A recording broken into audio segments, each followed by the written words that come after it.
सृष्टि ने धीरे धीरे दरवाजे को खोला। हल्की सी झिझक और शर्माई मुस्कान उसके चेहरे पर थी। ऋषि जो उसके आने का ही वेट कर रहा था, उसका ध्यान तुरंत उस पर गया। उसने सृष्टि के सिर से पैर तक देखा और मानो समय वहीं रुक गया हो। वह लहंगा उसकी पतली कमर पर परफेक्ट फिट थी और उसके खुले बाल उसके पीठ पर लहराते हुए गिर रहे थे। हल्का सा ब्लश उसके गालों पर था जो उसके अंदर से घबराहट और खुशी को जाहिर कर रहा था। ऋषि की आंखें ठहर सी गई थी और उसके होठों ने बस इतना ही निकला, यू आर लुकिंग गॉर्जियस, तुम बहुत ज़्यादा खूबसूरत लग रही हो। उसकी बात सुनकर सृष्टि की नज़रें झुका ली। हालांकि वह शर्मीली लड़की बिल्कुल भी नहीं थी, लेकिन सामने खड़ा लड़का उसके दिल में हलचल पैदा कर देता था। इसीलिए उसने हल्के से पूछा, क्या सच में? जिस पर ऋषि ने थोड़ा उसके पास आते हुए मुस्कुराते हुए कहा, सच कहूँ तो ये ड्रेस तुम्हारे लिए बनी है, या शायद तुमने इसे और खूबसूरत बना दिया है। मैं सोच रहा हूँ अगर कोई और तुम्हें ऐसे देखेगा तो मुझसे तो ये सहन ही नहीं होगा। यह सुनकर सृष्टि की आंखें बड़ी हो गई थी। उसने हैरानी से कहा, क्यों, कोई परेशानी इस ड्रेस में? उसके इस क्यूटनेस पर ऋषि ने मजाकिया लहजे में कहा, तुम सच में इतनी बुद्धि हो गया? मैं जलन की बात कर रहा हूँ, इतना भी नहीं समझती? मुझे जलन होगी अगर कोई तुम्हें मेरे अलावा इस ड्रेस में देखेगा, क्योंकि मेरे दिल की धड़कन अभी भी इतनी तेज है कि मुझे लग रहा है शब्द कम पड़ जाएंगे तुम्हारी खूबसूरती को बयां करने में। यह सुनकर सृष्टि के घाट टमाटर की तरह मानो लाल हो गए थे, लेकिन उसने जल्दी से इसे छुपाते हुए कहा, लेकिन मुझे लग रहा है ये ड्रेस थोड़ी ज़्यादा ही हैवी और चमकीली है। जिस पर ऋषि ने उसे अपनी आंखों में प्यार को लिए हुए देखते कहा, तुम्हें गलतफहमी है, ये ड्रेस नहीं चमक रही बल्कि तुम ज़्यादा चमक रही हो। और अगर कोई इसे चमकीली कहे तो मैं उसे भी यही कहूँगा कि ये मेरी बीवी की खूबसूरती का असर है। यह सुनकर सृष्टि ने छेपते हुए कहा, आप अभी भी नॉर्मल नहीं हो सकती क्या? जिस पर ऋषि ने मुस्कुराते हुए उसे छेड़ते हुए कहा, क्यों, कभी मेरी बातों से तुम्हें प्यार तो नहीं हो रहा है ना? जिस पर सृष्टि की आंखें बड़ी बड़ी हो गईं और उसने जल्दी से अपना सिर ना में हिलाते हुए हकलाते हुए कहा, क्या क्या बोल रहे हैं आप? ऐसा कुछ भी नहीं है, समझे आप, मैं आपसे प्यार नहीं करती। जिस पर ऋषि ने सृष्टि के चेहरे को ध्यान से देखते हुए कहा, लेकिन आपका चेहरा तो कुछ और ही बता रहा है बेगम साहिबा। क्योंकि सृष्टि का चेहरा किसी टमाटर की तरह लाल हो रहा था। सृष्टि बड़ी मुश्किल से अपने इमोशंस छुपा रही थी।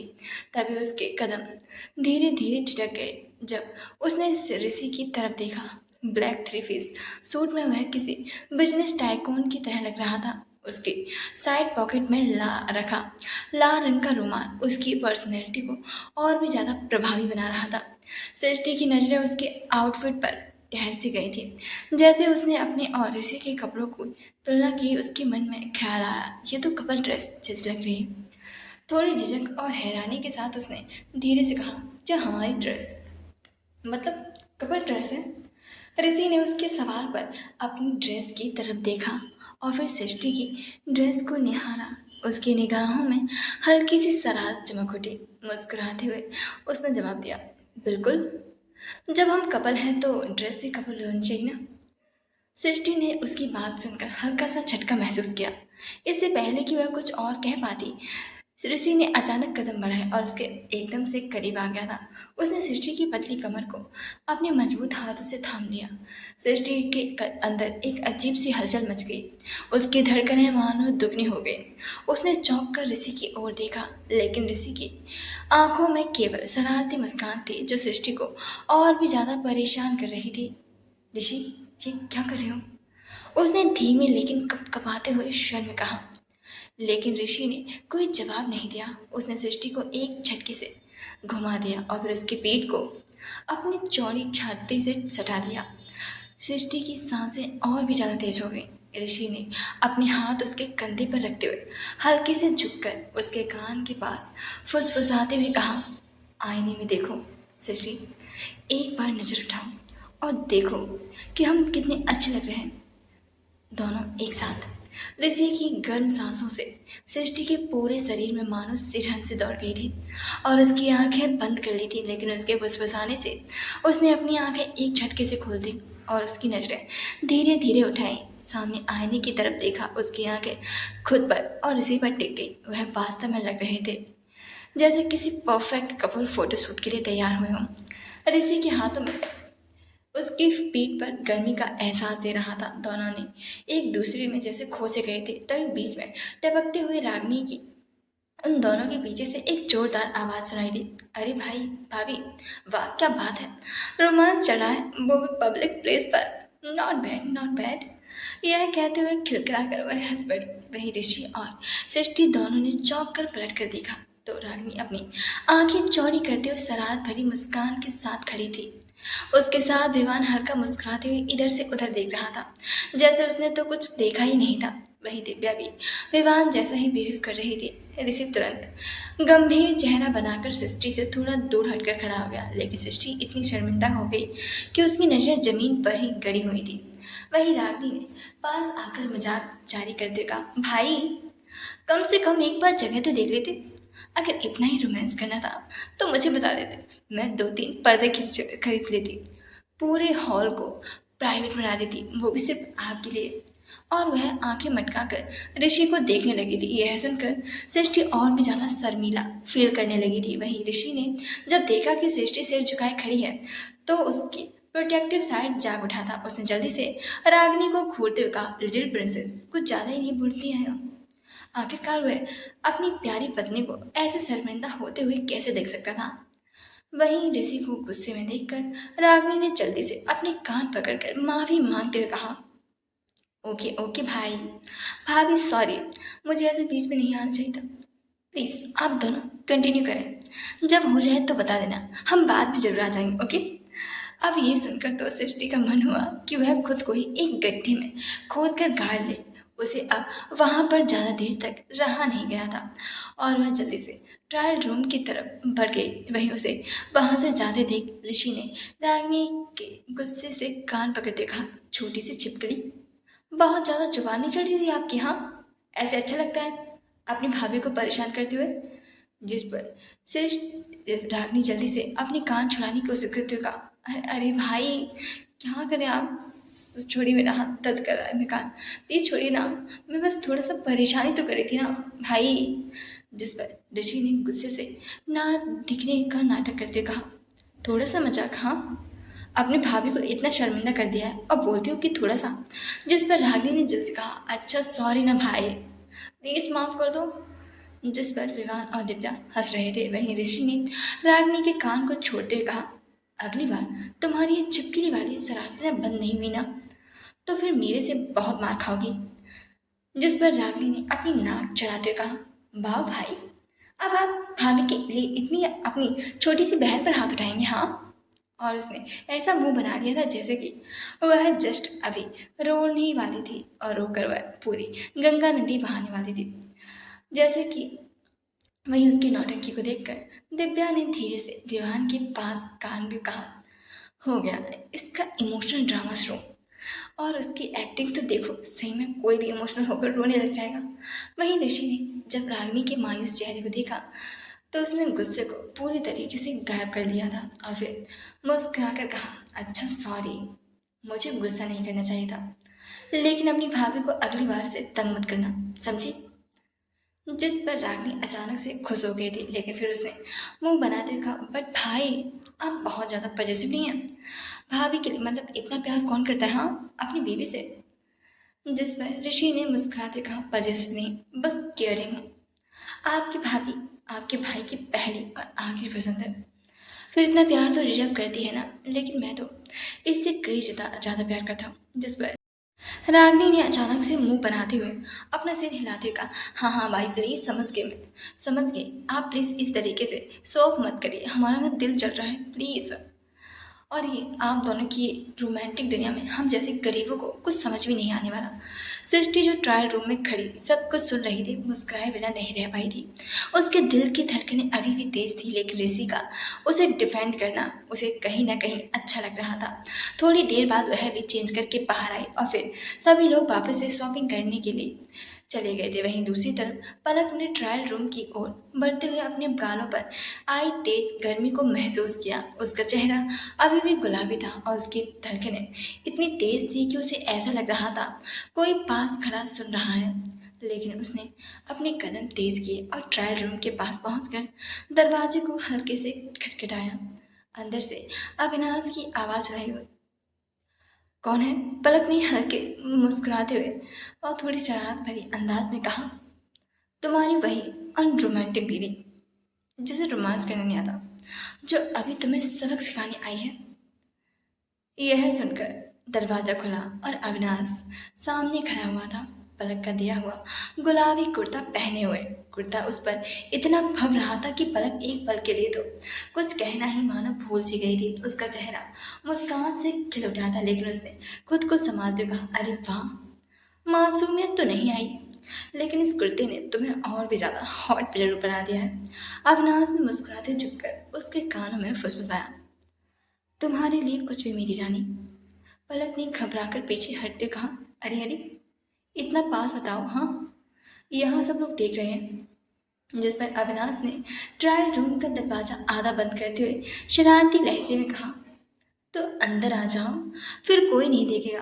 पलक ने उसे घूरते कहा, तुम्हें शर्म नहीं आती? हाँ। जिस पर पलक ने मुस्कुराते जवाब दिया, शर्म तो तब आती ना बेगम साहिबा, जब मेरी बीवी इतनी खूबसूरत ना होती। अब जब तुम हो तो मुझे क्यों फ़र्क पड़ता है हाँ, कि कौन क्या कर रहा है और कौन देख रहा है। वैसे अब तुम्हारी बारी है, साड़ी पहन कर दिखाओ, मैं भी तो देखूं मेरी ख्वाबों की रानी आखिर उस साड़ी में कैसी लगती है। पलक ने आंखें तरेते हुए कहा, ठीक है, लेकिन याद रखना मैं तुम्हारे जैसे बेशर्म नहीं हूँ। मैं जल्दी आ जाऊंगी। यह कहते हुए उसने साड़ी उठाई और ट्रायल रूम में चली गई। कुछ मिनट बाद जब पलक ने साड़ी पहनी और आईने में खुद को देखा तो उसकी सांसें मानो थम सी गई थी। लाल और हरे रंग की नेट की साड़ी, उस पर हीरे मोतियों का काम, उसका हल्का सा मेकअप, वह किसी अप्सरा से मानो कम नहीं लग रही थी। उसने खुद को आईने में देखते हुए मानो गहरी सांस ली। अविनाश ने बाहर से आवाज़ लगाई, पलक जल्दी करो ना, मेरे सब्र का इम्तिहान मत लो। पलक ने दरवाजा खोला और जैसे ही अविनाश ने उसे देखा, वह अपनी जगह पर मानो ठहर सा गया था। उसकी आंखें पलक के चेहरे पर टिक सी गई थी। उसने धीमी आवाज में कहा, तुम सच में परी लग रही हो, मेरी परी। पलक ने शर्माते हुए कहा, तुम हर बार ऐसे क्यों बोलते हो? अविनाश के उसके पास आकर उसके कमर पर हाथ रखते हुए कहा, क्योंकि ये सच है, तुम मेरी जिंदगी की सबसे खूबसूरत चीज हो, और जब तुम इस साड़ी में, तो मुझे लगता है कि मैं दुनिया का सबसे खुश नसीब इंसान हूँ। पलक ने अपने हाथों से उसके हाथ हटाते हुए कहा, अब ज़्यादा रोमांटिक बनने की कोशिश मत करो। हाँ, चलो बाहर चलते हैं, लोग हमारा इंतजार कर रहे होंगे। लेकिन अविनाश ने उसे अपनी ओर खींचते कहा, एक मिनट, पहले मेरा गिफ्ट दो। याद है ना, मैंने तुम्हें कहा था अगर तुम्हारे दिल की धड़कनें तेज कर दी तो मुझे गिफ्ट चाहिए। यह सुनकर पलक ने चौंकते हुए कहा, क्या क्या गिफ्ट चाहिए तुम्हें? जिस पर अविनाश ने मुस्कुराते कहा, बस एक किस। उसने झेप जिस पर पलक का चेहरा फिर से लाल हो गया। उसने झेपते कहा, अविनाश, तुम्हें बिल्कुल भी शर्म नहीं है ना? जिस पर अविनाश ने हंसते कहा, शर्म छोड़ो पलक, बस जल्दी करो वरना मैं खुद ले लूँगा। पलक ने उसकी बात अनसुनी करते हुए ट्रायल रूम से बाहर जाने की कोशिश की, लेकिन अविनाश ने उसे रोक दिया और उसके माथे पर हल्का सा किस करते हुए कहा, आई लव यू पलक, और हमेशा करता रहूँगा। पलक ने झेपते उसकी तरफ देखा और फिर मुस्कुराए और कहा, मैं भी। और दोनों हाथ पकड़कर ट्रायल रूम से बाहर निकल गए, जहां पूरी दुनिया उनकी खूबसूरती केमिस्ट्री की गवाह बन रही थी। शॉपिंग के बाद सभी लोग घर चले गए थे, क्योंकि शाम को रिसेप्शन पार्टी होने वाली थी। पार्टी का माहौल बेहद ही भव्य था। पूरे हॉल को गुलाबी और सफ़ेद रंग के फूलों से सजाया गया था, जबकि लाइटिंग की व्यवस्था हर कोनों को हर तरफ और आभा से भर रही थी। सिंघानिया ओबराय भास्कर परिवार के सदस्य अपने अपने अंदाज में मेहमानों का स्वागत कर रहे थे। हॉल के बीचों बीच एक खूबसूरत स्टेज सजाया गया था, जहां गोल्डन और पिंक कलर के बैकड्रॉप के बीच पलक और अविनाश की नेम प्लेट चमक रही थी। पलक ने हल्के गुलाबी रंग की साड़ी पहन रखी थी, जिस पर बारीकी जरोदाजी की काम था। साड़ी के साथ उन्होंने डायमंड सेट पहना हुआ था और उनका मेकअप बहुत ही ज़्यादा सरल था। खुले बाल और उस पर गुलाबी गुलाब का गजरा उन्हें किसी परी से कम नहीं दिखा रहा था। दूसरी ओर अविनाश ने गुलाबी रंग का सिल्क कुर्ता और सफ़ेद चूड़ीदार पहना हुआ था, उसकी फिटिंग और स्टाइल से वे किसी फिल्मी हीरो की तरह लग रहे थे। उस रिसेप्शन में सभी अमीर लोग मौजूद थे, साथ ही फैमिली भी बहुत पहुंच चुकी थी। जैसे होस्ट ने माइक पर मुस्कुराते हुए कहा, लेडीज एंड जेंटलमैन, आज की शाम का सितारा कपल हमारे प्यारे पलक और अविनाश, कृपया जोरदार तालियों के साथ स्टेज पर आमंत्रित करता हूँ। पलक और अविनाश सीढ़ियों से नीचे उतर कर आए और फिर अविनाश ने पलक का हाथ थामा हुआ था और दोनों मुस्कुराते हुए मेहमानों की ओर देख रहे थे। जैसे ही वे नीचे आ पहुंचे, तालियों की गड़गड़ाहट ने पूरे हॉल को भर दिया था। दोनों ने सबसे पहले अपने परिवार के बड़े सदस्यों के पैर छुए और आशीर्वाद दिया। होस्ट ने दोनों का स्टेज पर स्वागत करते हुए कहा, दोस्तों, पलक और अविनाश ने अपने प्यार को शादी की पवित्र बंधन में बांधकर एक नई शुरुआत की है। आज इस खास शाम को हम सब उनकी खुशियों को दोगुना करने के लिए यहाँ इकट्ठा हुए हैं। अब वक्त है कि हम इस खूबसूरत जोड़ी से केक कटवाएं और इस सेलिब्रेशन की शुरुआत करें। स्टेज पर एक 3 स्तरीय केक रखा गया था जो गुलाबी और सफेद थीम में सजाया गया था। पलक और अविनाश ने मुस्कुराते हुए केक काटा और एक दूसरे को खिलाया। ये देखकर वहां मौजूद सभी लोगों ने जोर से ताली बजाई और कपल को चेयर अप किया। तभी होस्ट ने माइक पर घोषणा की, अब वक्त है एक बॉलीवुड सॉन्ग पर हमारे न्यूली बैड कपल को डांस का। यह सुनकर उनकी पूरी फैमिली जोर जोर से तालियां बजा रही थी। वहीं आराग्नि और दिव्या सीटी बजा रही थी, जिस पर अविनाश और पलक स्टेज पर पहुंच गए थे, जहां पर जन्म जन्म गाने की मधुर सी धुन बजनी शुरू हो गई। अविनाश ने पलक का हाथ थामा और दोनों स्टेज के बीच आते हुए एक रोमांटिक सा डांस किया था। पलक शुरू में थोड़ी शर्मिंदी थी, लेकिन अविनाश ने हाथ पकड़कर उसे घुमाने के अंदाज ने उनके झिझक को तोड़ दिया था। दोनों के बीच में केमिस्ट्री इतनी शानदार की थी, वहां पे मौजूद हर व्यक्ति उनकी जोड़ी की तारीफ कर रहा था। डांस का वक्त खत्म होने के बाद दोनों अपनी अपनी सीट पर बैठे। अविनाश ने पलक को चिढ़ाते हुए कहा, तुमसे एक बात पूछनी है, तुम इतनी खूबसूरत लग रही हो, क्या तुमने सच में मुझे ही चुना है या गलती से हाँ कह दी थी? हाँ, पलक ने बाहें चढ़ाते हुए कहा, अगर गलती से भी कहा होता ना तो अभी पछता रही होती। वैसे ये सवाल तो मुझे तुमसे पूछना चाहिए था ना। अविनाश ने नकली अफसोस जताते हुए कहा, हाँ सच कहूँ तो थोड़ा सा तो पछता रहा हूँ यार। पलक ने यह सुनकर गुस्से के साथ कहा, ओह, अभी सिर्फ एक ही दिन हुआ है शादी को और तुम अभी से पछता रही हो? हाँ, वाह क्या बात है। अविनाश ने जल्दी से बात संभालते हुए कहा, अरे मेरा मतलब है कि मैं इसलिए पछता रहा हूँ कि मैं तुमसे बहस ही क्यों कर रहा हूँ, जीत तो हमेशा तुम्हारी होनी है। पलक ने ठंडी निगाहों से उसे देखा और कहा, अच्छा, अब माफी मांगोगे तो सोचूंगी कि तुम्हें माफ करना चाहिए या फिर नहीं। अविनाश ने उसका हाथ पकड़कर और झुकते हुए कहा, पलक जी, आपके पति को माफ कर दीजिए।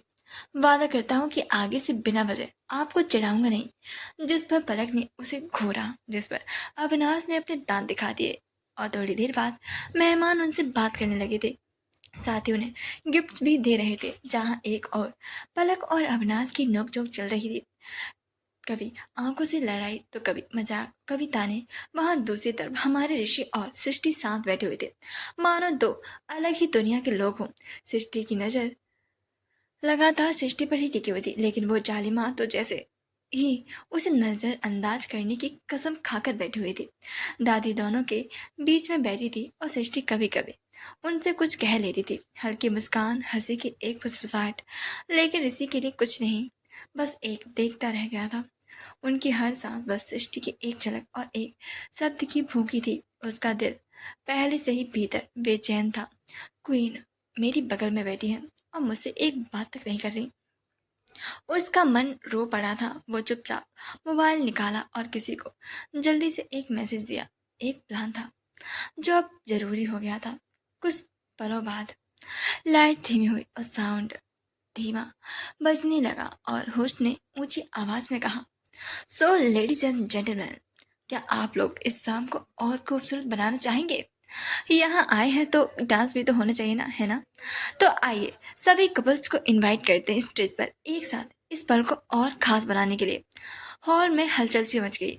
हर कोई मुस्कुरा उठा।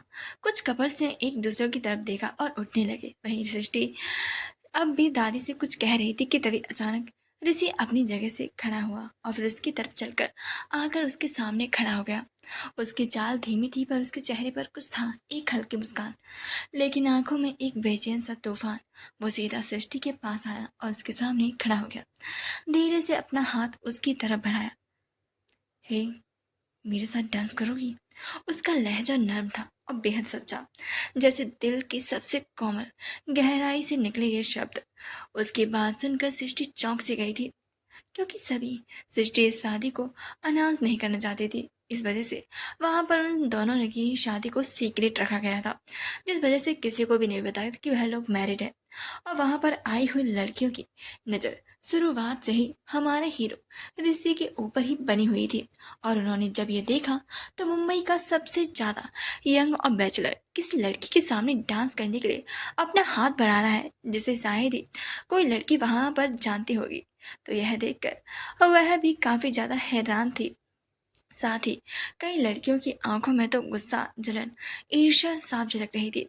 वह लोग जानना चाहते थे कि आखिरकार ये लड़की है कौन, लेकिन किसी को भी सृष्टि की पहचान के बारे में नहीं पता था। उसका मन कर रहा था कि वह सृष्टि को अपनी जगह से दूर धकेल दे और फिर उनकी जगह पर जाकर उसी के सामने खड़ी हो जाए। उन सभी का चेहरा कोयले की तरह मानो काला पड़ गया था। वहीं सबकी नजरें खुद को घूरते देखकर सृष्टि असहज सी हो गई थी। इन लोगों को अटेंशन गेन करने की उसे बिल्कुल भी आदत नहीं थी।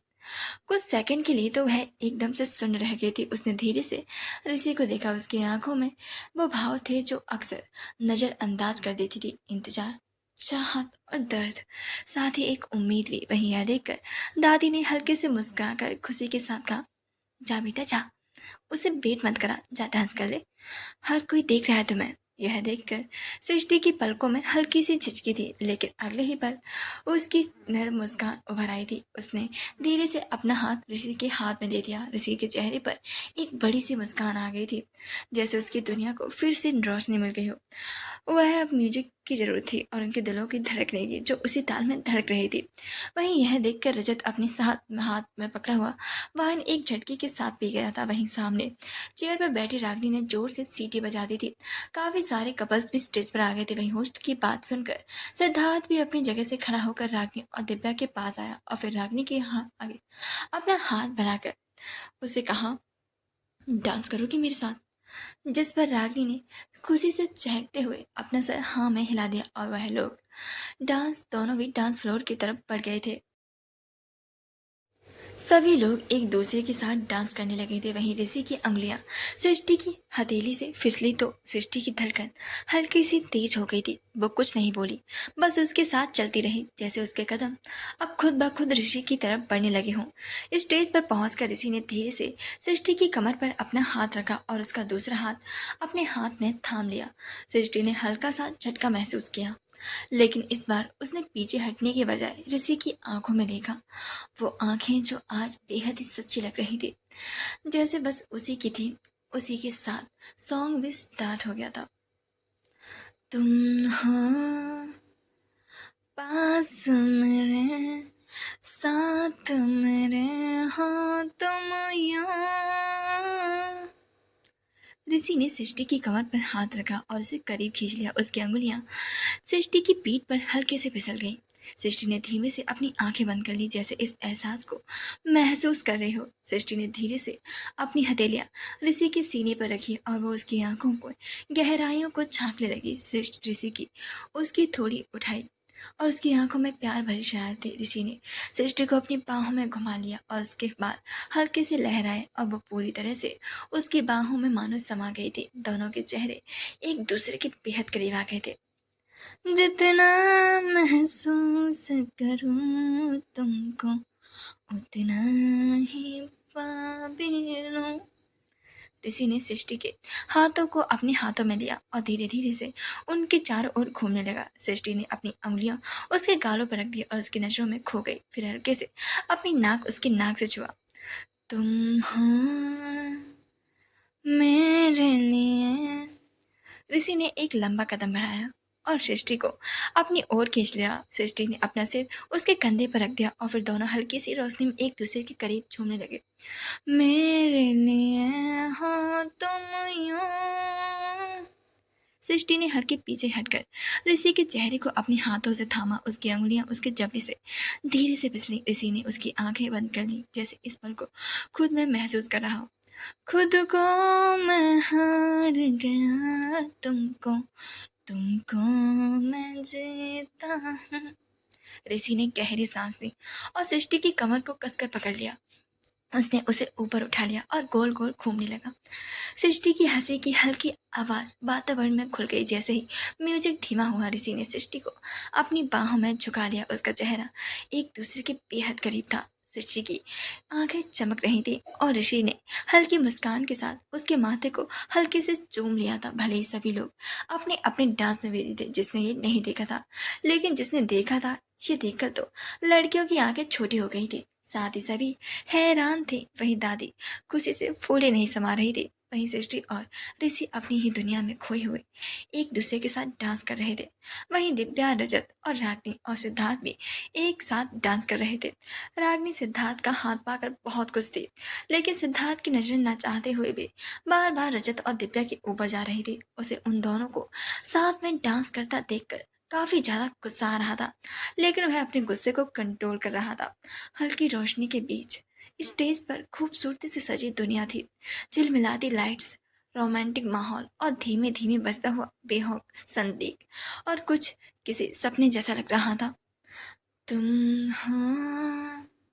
स्टेज पर जैसे ही एक टून बजती सुनी, सभी को एक झटके से समझ आ गया कि अब समय आ गया था पार्टनर्स को बदलने का, जिससे उन्होंने अपने पार्टनर को एक घुमाया और रागनी अब ऋषि के पास आ गई थी। वह अपने भाई के साथ नाचने हुए बेहद खुश थी। उसकी हंसी के कनक पूरी माहौल को खुशनुमा बना रही थी। ऋषि भी अपनी बहन की खुशी देखकर मुस्कुरा दिया।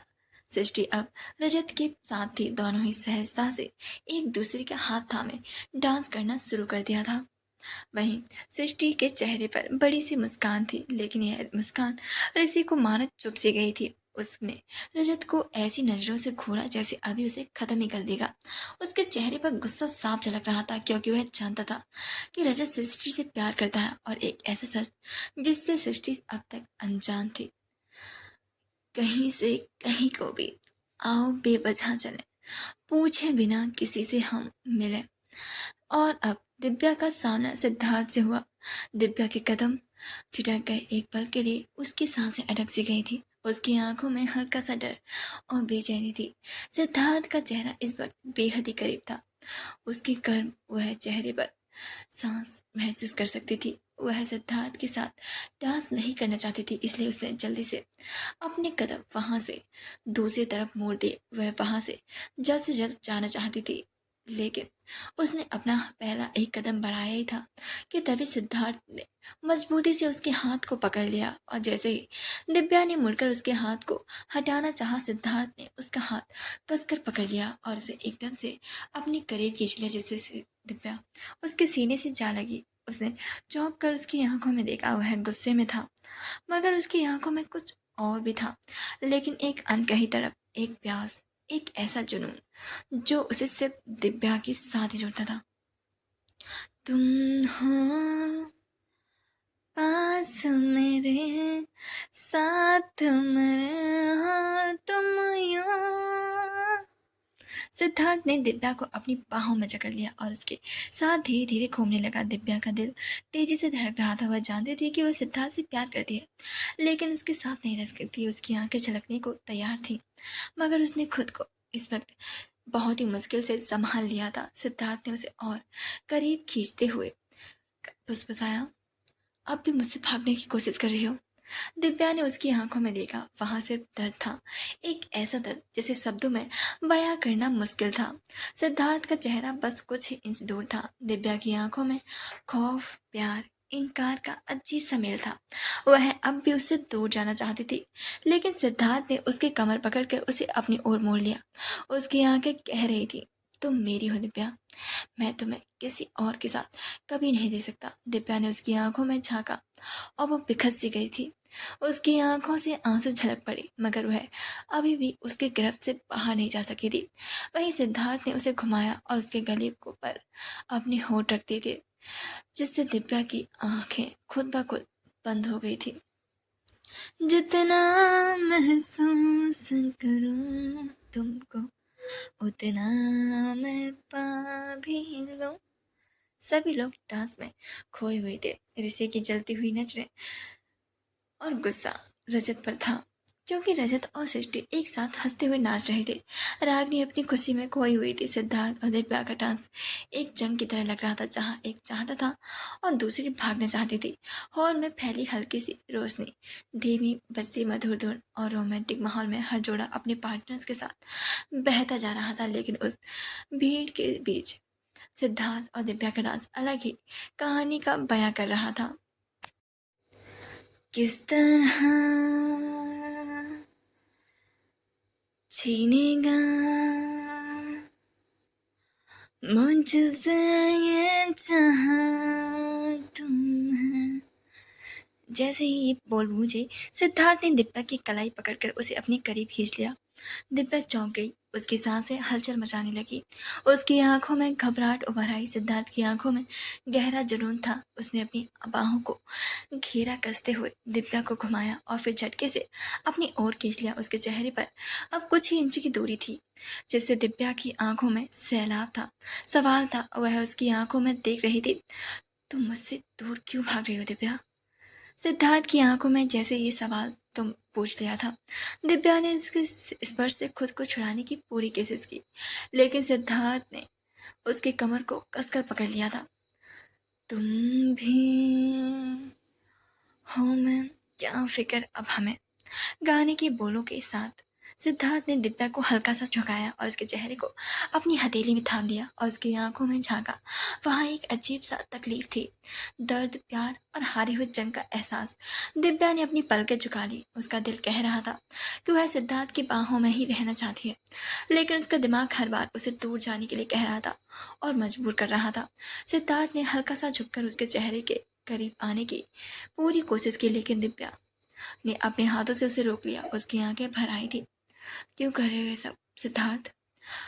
जिस पर सवाल का जवाब देने के बजाय सिद्धार्थ ने सॉन्ग के साथ ही उसे घुमा दिया था। तुम हो मेरे लिए, मेरे लिए हो तुम यहाँ। गाने की लहरें पूरे हॉल में फैल रही थी। उसी लहर में सिद्धार्थ की आंखें दिव्या को देखती रहीं। भीड़ के बीच में वो दो लोग जैसे एक दूसरे के लिए ही बने थे। दोनों धीरे धीरे वह फिर से दिव्या के करीब आ गया था। इस बार कोई जबरदस्ती नहीं थी, सिर्फ एक शांति और मोहब्बत भरा आमंत्रण। बस एक पल, खुद से नहीं, मुझसे भागना मत कर दो प्लीज। सिद्धार्थ की आवाज में एक थकान थी, एक टूटन। दिव्या ने उसकी तरफ देखा, पहली बार बिना किसी गुस्सा के। वो जानती थी उसने सिद्धार्थ को जितना ठुकराया है वह आज भी उसी का है। खुद को मैं हार गया, तुमको तुमको मैं जीता हूँ। सिद्धार्थ ने उसका हाथ थामा और उसकी उंगली आपस में उलझ गई। एक टर्न लेते उसने दिव्या को अपनी ओर खींचा और धीरे धीरे उसकी पीठ पर हाथ रखकर उसे अपनी बाहों में समेट लिया। उसके बीच कोई शब्द नहीं थी, लेकिन नजरों की खामोशी बहुत कुछ कह रही थी। सिद्धार्थ की आंखों में हार थी, अपनी सारी जिद की हार, लेकिन उस हार को दिव्या ने मोहब्बत जीत रही थी। दिव्या ने धीरे से अपनी आंखें बंद कर ली। वो उस पल को महसूस कर रही थी जैसे कि यह आखिरी पल हो। उनके कदम एक लय में चलने लगे। दिव्या उसकी बाहों में पूरी तरीके से ढल गई थी और जैसे वह कोई लड़ाई बाकी नहीं हो। सिद्धार्थ ने धीरे से उसके कान के पास बताया, मैंने खुद को हारा है सिर्फ तुम्हें जीतने के लिए। दिव्या की आंखों में एक नन्हा सा आंसू गिरा और उसी आंसू ने सिद्धार्थ को हार को उसकी सबसे खूबसूरत मानो जीत बना दिया था। लेकिन सिद्धार्थ दिव्या अचानक से होश में आई और उसे भागने को तैयार थी, लेकिन सिद्धार्थ की पकड़ अभी मजबूत थी और दिव्या को जबरदस्ती उसने अपने करीब खींच लिया और एक तेज घुमाव के साथ उसे फिर से अपनी ओर मोड़ लिया था। दिव्या अब सिद्धार्थ की पकड़ से बच नहीं सकती थी। गाने की धुन तेज हुई और सिद्धार्थ ने उसे ऊपर उठा दिया, उसकी आंखों में देखते हुए। तुम जितना मुझसे भागोगी दिव्या, मैं उतना ही तुम्हें पकड़ूंगा। उसके धीमे होंठ धीमे से फुसफुसाए और दिव्या का दिल तेजी से धड़क रहा था। वह डर रही थी सिर्फ सिद्धार्थ से नहीं बल्कि अपने दिल से। सिद्धार्थ ने आखिर में उसे सीधा किया और उसके चेहरे को बेहद करीब आ गया था, इतना कि दिव्या की अपनी सांस से मानो थमती हुई महसूस हुई। लेकिन जैसे ही गाना खत्म हुआ, दिव्या ने खुद को झटका और उसकी पकड़ से आज़ाद हो गई। वह भागते हुए वहां से दूर चली गई। सिद्धार्थ बस खड़ा उसे जाते देखता रहा, लेकिन उसकी आंखों में सिर्फ एक ही सवाल था, कब तक भागोगी दिव्या, कब तक? लेकिन उसके सवाल पर बस मायूसी हाथ लगी थी। उसने अपने हाथ को खोला तो उसमें दिव्या की चूड़ियों का एक लटकन उसके हाथ में रह गया था, जिसे देखकर उसके चेहरे पर मायूसी छा गई थी और उसने उसे ऊपर उठाकर अपने होठों से चूम लिया था और फिर उसे धीरे से अपनी पॉकेट में रख लिया। तो पार्ट पसंद आए तो प्लीज़ कमेंट करना ना भूलना, साथ ही डेली स्टोरी आएंगे। Thank you so much. कुछ गलती से मेरे पास डिलीट हो गए थे, जैसे कि तुम हो गाना अपने आखिरी सुरों में पहुंचा, माहौल में एक गहरी सी उतर आई थी। जब जोड़ों ने एक दूसरे को देखा, जैसे एक पल के लिए वक्त मानो थम सा गया हो, लेकिन अगले ही पल तालियां और जोर जोर से बजने लगी थी। लेकिन ठीक उसी वक्त ऋषि की नजर सामने खड़ी सृष्टि और रजत पर पड़ी। दोनों अब भी मुस्कुराकर एक दूसरे से बातें कर रहे थे। उनके अंदर कुछ चटक गया था। वो बिना एक पल की देरी किए तेजी से उनकी ओर पहुंचा। वो तो इसी का वेट कर रहा था कि गाना कब खत्म हो, और उसकी चाल एक बेचैनी थी और नजरों में साफ झलकता हुआ हक। उसने जल्दी से उसके पास पहुंचकर उसने उसे दूर करते हुए रजत को इग्नोर करके सृष्टि को मुस्कुरा कर देखा और फिर जल्दी से कहा, चलो बहुत डांस हो गया ना, थकी होगी ना तुम, भूख भी लगी होगी, चलो खाना खाने चलते हैं। ऋषि ने बड़ी ही सादगी से कहा, लेकिन उसका लहजा ऐसा था कि इनकार की कोई गुंजाइश ही ना बचे। सृष्टि कुछ बोलने के लिए मुड़ी ही थी कि ऋषि ने उसका हाथ थामा और बिना उसकी रजामंदी का इंतजार किए उसे अपने साथ ले गया। रजत वहीं खड़ा रह गया, उसकी आंखों में जलन, गुस्सा और हार का मिला जुला तूफान था। ऋषि ने जानबूझकर उसे भी नहीं देखा था। उसकी पूरी कोशिश थी कि रजत की मौजूदगी को नजरअंदाज करके वो सिर्फ सृष्टि को महसूस करे। सृष्टि हैरान थी, लेकिन उस बेचारी को तो जैसे कुछ बोलने का मौका ही नहीं मिला था। वो दोनों भीड़ से निकलकर यहाँ पर खाने के लिए इंतजार किया गया था उस तरफ चले गए थे, और रजत बस खड़ा रहा, मुट्ठियां भींचे और जबड़े खसे और नजरें उन दोनों की पीठ पर जमी रखी। क्या समझता है वो खुद को? हाँ, बस यूं ही आया और उसे लेकर चला गया। इसकी तो जैसे मैं था ही नहीं, जैसे मैं कोई मायने ही नहीं रखता। रजत की आंखों में जलन थी और सीने में एक बेचैनी जो उसे खड़े खड़े तोड़ रही थी। सृष्टि के चेहरे पर वो मुस्कान, क्या वो मेरे लिए भी कभी वैसी मुस्कान लाई थी? उसने खुद को समझाया था कि वो सिर्फ दोस्त है, कि सृष्टि की खुशी में ही उसकी खुशी है। लेकिन आज आज उसे जब किसी और के साथ जाते देखा, तो वो भी ऐसे बिना कुछ कहे, उसके अंदर कुछ बुरा ही टूटा था। वो लड़का सच में उसके लिए सब कुछ बनता जा रहा था, और मैं बस एक हिस्सा हूँ जो वो हर बार भूल जाती है जब कोई दूसरा पास होता है। रजत की मुट्ठियाँ अपने आप ही भिज गई थी। क्यों इतनी तकलीफ हो रही है? अगर वो मेरी नहीं है तो फिर इस तरह से जाने देने में इतनी चुभन क्यों? वो कुछ भी कह नहीं सका, बस चुपचाप खड़ा देखता रहा। लेकिन उसकी आंखों में अब प्यार नहीं था, वहां एक टीस थी एक तरफ, और शायद एक अधूरी सी लड़ाई। रजत बस वहीं खड़ा था हुआ था, अब भी थोड़ी देर पहले की बातों में उलझा हुआ, कि तभी तेज कदमों की आहट उसके पास आकर रुकी। ओए लंगूर! उसने चौंक कर सामने देखा। रागनी उसी आग जैसी तेजी से सामने खड़ी हुई थी, और आंखों में गुस्से की लपटें और होठों पर धाने की दार। ऐसे क्या घूरे जा रहे? हाँ, मेरी भाभी है वो, समझा?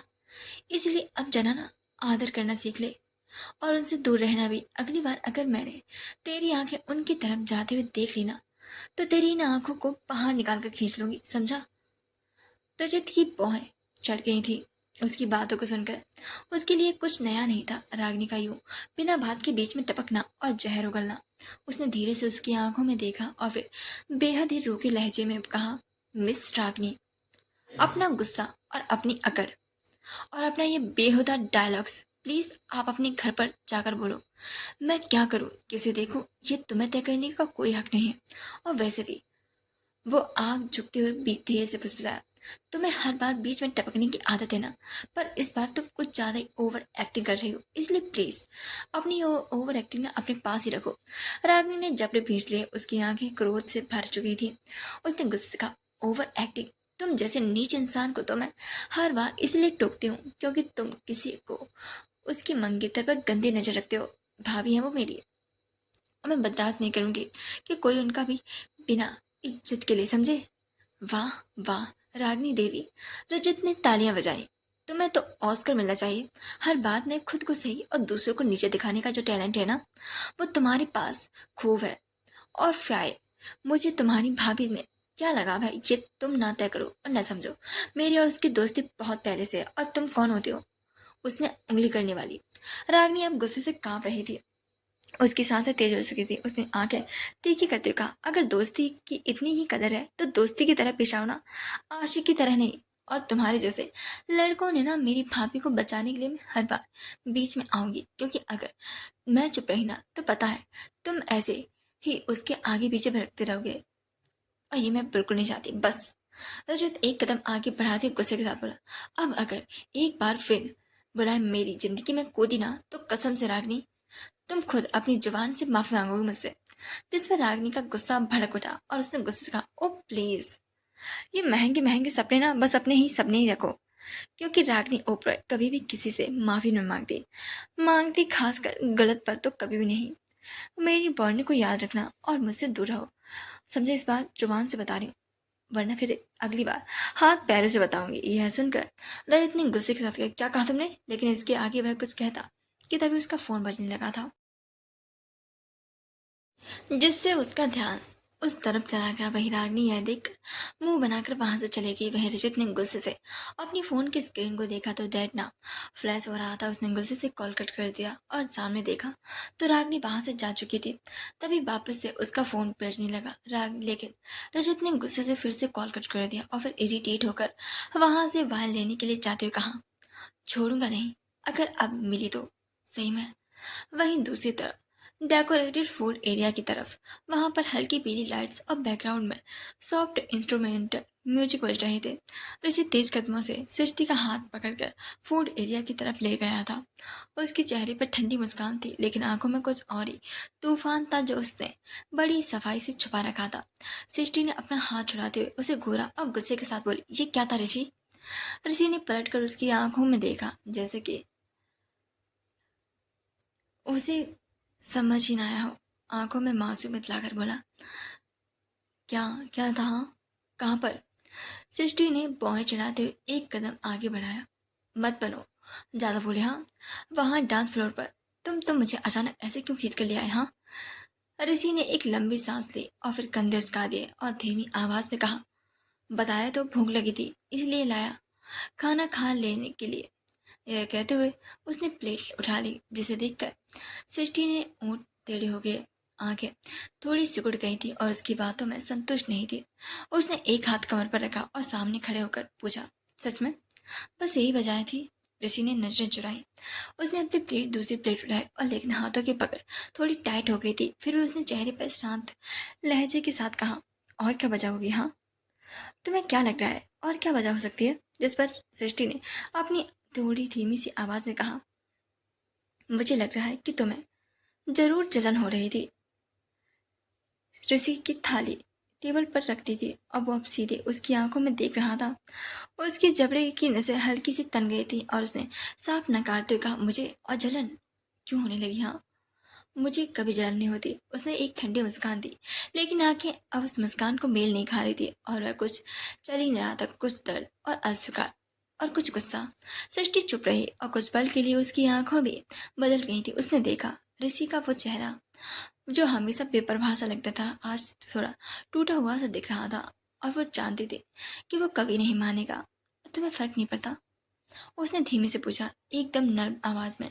ऋषि ने कुछ पर उसकी तरफ देखा और फिर एक छोटा हंसी वाला सिर हिलाकर कहा, बिल्कुल भी नहीं पड़ता। लेकिन उसी वक्त उसने प्लेट उठाई और बिना उसे देखे मुड़ गया था, ताकि सृष्टि उसकी आंखों में वो सच्चाई देख ना पाए कि उसे फर्क पड़ता था, बल्कि बहुत पड़ता था। सृष्टि वहीं खड़ी रही और उसका जाते हुए देखती रही। उसका चेहरा एक अजीब सी उलझन में फंसा था। शब्द खत्म हो गए थे लेकिन सवाल अभी भी बाकी थे। सृष्टि अकेली आकर एक कोने में खड़ी हो गई थी। उसके हाथ में प्लेट थी लेकिन उसमें कुछ रखा नहीं था। वो बिना पलक झपकाए सामने देख रही थी लेकिन उसकी आंखें कहीं और थी। उसकी आंखों में एक उलझन थी और दिल में सवाल, मुझे क्यों फर्क पड़ा जब उसने कहा नहीं पड़ता। क्यों उसने मुझे जाने से खालीपन सा लगा। उसके दिमाग में उस पल की रिफलें चल रही थी जब ऋषि ने उसकी आंखों में देखकर कहा था, मुझे क्यों जलन होने लगी हाँ। और वो नजरें, वो झूठ कह रही थी पर मानने को तैयार ही नहीं थी। सृष्टि ने गहरी सांस ली। उसका दिल धड़क रहा था तेज लेकिन चेहरा शांत था। एक फेक मुस्कान, एक नखरीली लड़की की नहीं, एक उलझी हुई लड़की की थी वो आज। उसने धीरे से खुद से कहा, अगर वाकई फर्क नहीं पड़ता तो इतनी बेचैनी क्यों हो रही है। ऋषि, फिर वो खुद ही चुप हो गई थी। वह उसे नहीं पता था कि वो क्या सोच रही थी और उसे क्यों इसकी चीज़ की परवाह हो रही थी। उसने अपनी पलकों को जरा झपकाया ताकि आंखों में आ गया पानी अंदर ही लौट जाए लेकिन फिर अचानक एक आवाज़ उसके पास आई, ओ मैडम। प्लेट हाथ में लेकर स्टैचू क्यों बनी हुई हाँ। पीछे पलटते उसे पलक देखी जो कि हल्के नीले लहंगे में खिलाती हुई मुस्कान के साथ खड़ी थी। सृष्टि ने उसे देखकर जबरन मुस्काने की कोशिश करते हुए कहा, कुछ नहीं, बस भूख नहीं थी ना। उसने कहा लेकिन आवाज में वजन था। पलक ने यह सुनकर पहुंच जाते, ओह लगता है कोई किसी की दिल के पत्ते हिला गया हाँ, ना बताओ, हम उसे ठिकाने लगा देंगे। सृष्टि मुस्कुरा दी लेकिन उस मुस्कान में कुछ टूटने जिसे देखकर पलक भी थोड़ी गंभीर हो गई। सृष्टि, सब ठीक है ना। जिस पर सृष्टि ने सिर हिलाया, हाँ शायद। तभी वहां पर अविनाश आते हुए बोला, क्या हुआ साली साहिबा, उदास नजर आ रही है। जिस पर सृष्टि ने सब साइड करके मुस्कुराते कहा, कुछ भी नहीं, बस मुझे भूख नहीं है। जिस पर पलक ने हाथ पकड़कर खींचते हुए कहा, थप्पड़ पड़ेगा हाँ, चुपचाप से चल मेरे साथ और हम खाना खाएंगे। यह बोल वह लोग जबरदस्ती उसे ले जाने लगे थे। वहीं उसके जाने के बाद रागिनी कोने से बाहर निकली और फिर मुंह बनाकर बोली, एक तो ये दिब्बा पता नहीं कहाँ मर गई है और दूसरा ये भाई भाभी, इन्हें देखकर तो सच में लग रहा है कि इनसे तो कुछ भी नहीं हो पाएगा। एक दूसरे की फीलिंग्स शेयर नहीं कर सकते। क्या होगा इनका सच में। फिर कुछ सोचकर उसकी आंखें चमकने लगी थी। उसने मुस्कुरा कर कहा, कोई भी नहीं, मैं हूं ना। मैं भी देखती हूँ कि अब दोनों कैसे खुद के दिल की फीलिंग्स शेयर नहीं करते। और वह मुस्कुराने लगी। फिर क्या प्लान करने वाली है रागिनी। स्टोरी पसंद आए तो प्लीज़ कमेंट करना बिल्कुल भी ना भूलना। Thank you so much. Bye bye.